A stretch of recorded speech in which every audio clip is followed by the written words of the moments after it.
So if you're a teacher, a mentor, a parent, or even a leader that has direct reports, at some point in your career, you probably had to ask this question: what's next for you? In fact, there's times that you probably look in the mirror and asking yourself that question: what's next for you? Well, when people think of what's next for you, they immediately think that means, what is your end point? What do I want to be? Where's my goal? But I have a different perspective to that. So first of all, if you think about what's next for you, I would like to take you on a journey. So let's just imagine, back in the day, you used to be able to go to these big toy stores, and there were aisles and aisles and aisles of toys. And you'd walk down this one particular aisle that had building blocks. And in those building blocks, there was tons of them. You'd see cars, you'd see boats, and then you get to the part where there was castles. Now imagine, if you could afford it, you would go and grab the castle you want, and you would take that castle home, and you're all excited, and then you open it up, and all you find are pieces. Well, you know what? Sometimes that's what it's like when you're trying to figure out the next step of what you're going to do. You end up with pieces. But eventually, you end up with the Taj Mahal. The time between those pieces and the Taj Mahal is the process, and I want to help you with that. So as you work your way through the process, there's different parts to think about. The first part is you have to first choose your castle. You have to decide what you want. Now, many people struggle with choosing their castle because they want to have multiple. I want to do this, this, and this. And that's okay at times, but eventually you do have to pinpoint and find exactly what you want, so you're able to break it down to see if that's truly what you really want at the same time. Example, as you're choosing your castle, instead of walking down the aisle and picking the castle that you prefer, what I would say is you are trying to find a career, let's say. And part of that walking down the aisle is talking to folks who have that career. Maybe going online and searching for it. And maybe even it might be somebody that does it. But eventually you have to choose. The reason why it's important to choose, because as you choose your castle, you'll be able to take it home. If you notice, most people take one, and then they're able to focus on it. Versus if you took 3, it may take you a lot longer to figure out if it's the castle for you. The next part you have to do is, once you get there, you figured out your castle, you take it home, you open up the box, you see these pieces. What's the next thing you're looking for? You're looking for the instructions. Because the pieces alone with the picture might not get you there. The instructions are going to give you a point-by-point identification of what you need to do. Again, if I use the example of a career that a child or that an adult is looking for, the way you find your instructions is you could do a job search, and you'll find resumes. You'll find different things that are telling you exactly what is needed for this role. As you look at the job description, it gives you the pieces to your castle. It tells you exactly what you need to do to get there. That's finding your instructions. The next part is you need to identify mentors. Again, roll back to you taking your castle, you found it. Now you got home, you opened it up, you surprised and you saw all the pieces. You now found your instructions. But if you're a child, the instructions and the pieces alone are sometimes just not enough. This is where you find your mentors. This is where your mom or dad or friend comes in to help you. And when they come, of course, they're not going to spend the whole time there. You eventually have to do some of it, but you need to find your mentors. And there should be different types of mentors. Types of mentors you should have is you should have one mentor that's already they're in the job. They've done it before. Someone who's built that castle before can tell you exactly what it's like to build that castle. They also could tell you exactly where the shortcomings are, where the pieces were more difficult to put together. The next mentor you should have is someone who's in the battle with you. Someone who's doing the same thing you're doing and going through the same challenges. Because you'll be able to bounce things off of them and share where things were difficult.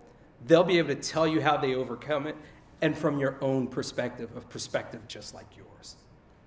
And then the last part is, of your mentor, you should have a mentor that is in charge, your boss, someone who can give you the connections you need as you're building it.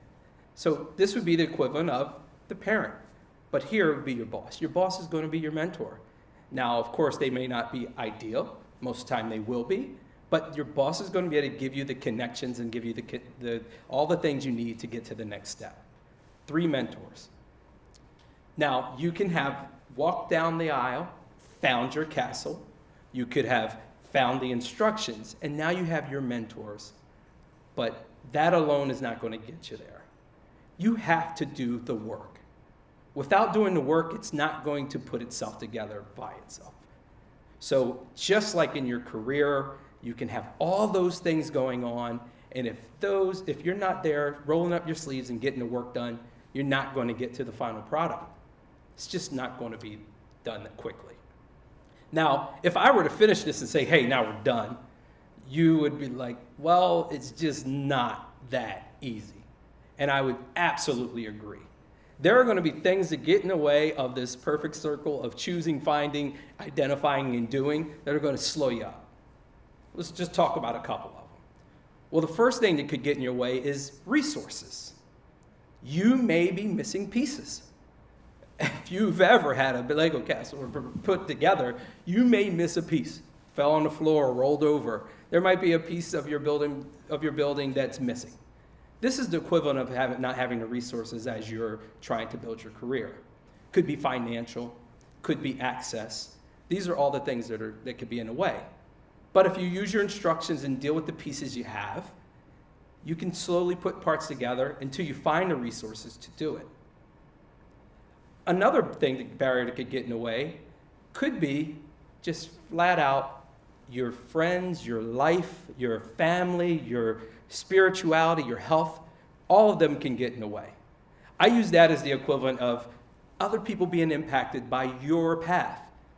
When does that happen? Imagine when you had building blocks. If one fell on the floor and someone stepped on it, it hurt, right? But if your parents knew what you were doing and they knew that you were building something great, maybe they'll tolerate it a little bit more. Well, it's the same way in your career.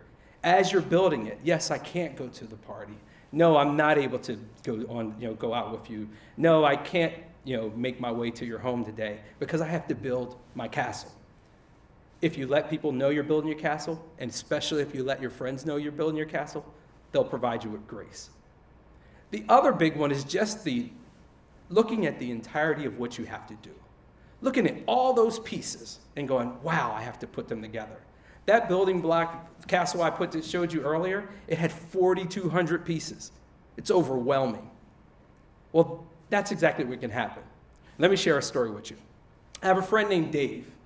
And my friend named Dave tells a story about when he had this building block castle. And he was excited about having it. And it was big and it had all these glow-in-the-dark pieces. And he was really excited about having it. He got home, he opened it up and saw all the pieces. And he burst out in tears and ran away and cried. Now, Dave's almost 50, and his friends, including me, and his family still tease him about that. But the reality of it is that's how it can feel sometimes. When you realize all the work that you have to do to get to the next step of your career, it can get so frustrating that you could be ready to just give up. But the good part of that story is he didn't. His brother helped him put it together. And this is, again, where having your mentors around to help you get through that frustration are really important.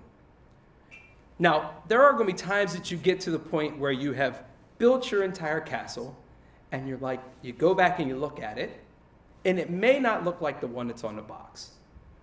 The one on the box doesn't look like what I built. But guess what? Sometimes that's what you want. So you have to go back and choose your castle again. Look at the castle you built and then think, is this what I really want? I can tell you for me, I wanted to go into medical school first. And now I'm a hospital administrator. This is the castle I want. So just because it doesn't look exactly like the one on the box may not mean it's the one that will fulfill your needs. The other thing to think about as you choose your castle is that the castle you build now, those same pieces can be used to build another castle. You have a lot of the parts you need. Now you may need a few more, and then you have to choose that castle that connects with it. But the basis of what you've learned will help you grow. Now again, if I go back to what does it mean when I say what's next, What's next is not the castle. What's next is, what piece do I need to put down for it to work? If I have a piece that I put down, that's my what's next. It gives me small goals that I can celebrate, small goals that I can cheer about, and not get so frustrated that I'm not at the end point, because the end point may not be the one that you want after you learn a little bit more. That's the great thing of being able to choose your castle and pick one and focus on it, because it doesn't mean that's the end. What it means is you can use those same pieces to build your next career. So what I would say is, the most important thing as you're trying to find a career for you, for your child, for a friend, or for someone who reports to you, is first, you have to choose the castle. Tell me what you want. Tell me who you want to be. Tell me what your goals are, and then I can be very pointed at how to get you there.